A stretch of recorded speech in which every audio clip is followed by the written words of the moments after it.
ये स्टोरी विदेश की है, फॉरेन की है, और आपको इससे बहुत कुछ सीखने को मिलेगा। एक चर्च होता है, उस चर्च में बहुत सारे रूल एंड रेगुलेशन होते हैं, और वहां पर ऐसे रूल एंड रेगुलेशन होते हैं जिनके अनुसार ये है कि यहाँ पर व्हाइट पर्सन इस चर्च में एंटर हो सकते हैं, एंड जो ब्लैक पर्सन है, जो वहां पे निग्रोस थे, उनको वहां पर उस चर्च में एंट्री बिल्कुल नहीं थी।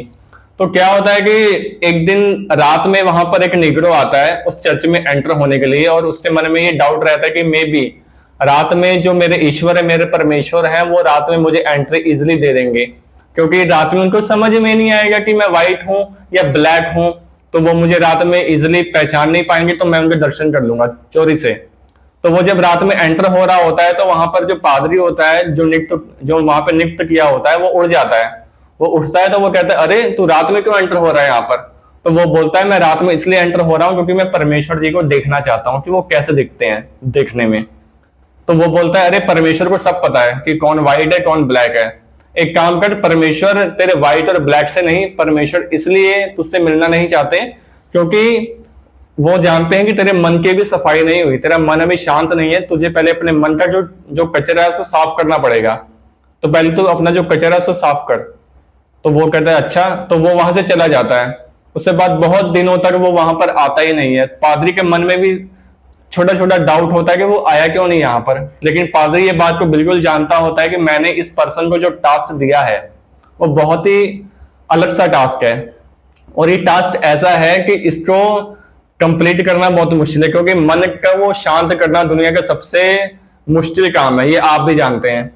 तो जब बहुत दिनों तक वो आदमी निग्रो नहीं आता वहां पर, तो एक दिन पादरी किसी काम से जा रहा होता है कहीं पर, तो वो देखता है रास्ते में उस निग्रो को। तो उस निग्रो की चाल ढाल एकदम बदल चुकी होती है, उसकी बॉडी लैंग्वेज ऐसी होती है कि उसकी बॉडी से प्रेम की वर्षा हो रही हो।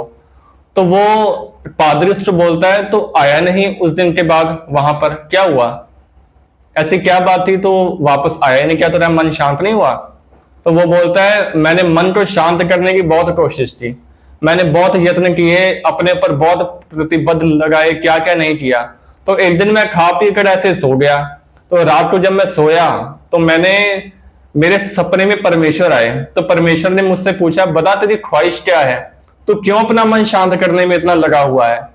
तो मैंने परमेश्वर को बोला कि मैं इसलिए अपना मन शांत करना चाहता हूं क्योंकि मैं तुझसे मिलना चाहता हूं, मैं तेरे उस चर्च में एंटर होना चाहता हूं, मैं जानना चाहता हूं कि तू कैसा दिखता है।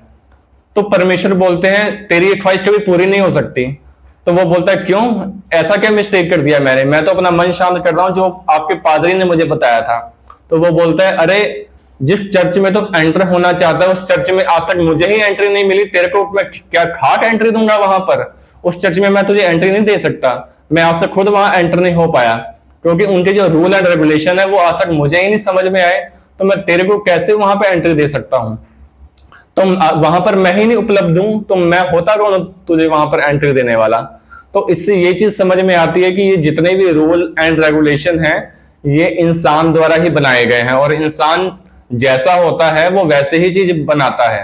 अगर इंसान भगवान को भी बनाने चलेगा तो वो वैसा ही बनाएगा जैसा वो खुद होगा।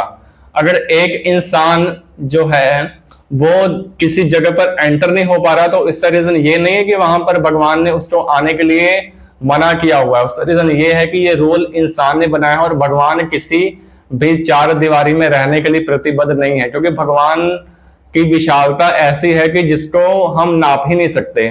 और यही चीज उस निग्रो को समझ में आ जाती है, और यही ज्ञान उसको वो ईश्वर उस रात दे देते हैं। तो उसकी बॉडी में जो एक अलग से हलचल हो जाती है, जो वो चीज जान चुका होता है, शायद वो चीज वो पादरी भी नहीं जानता है। तो इससे हमें ये सीख मिलती है कि हम कभी भी किसी को बाउंड्रीज में ना बांधे, ना किसी इंसान को, ना किसी भगवान को। बहुत बहुत धन्यवाद आपका।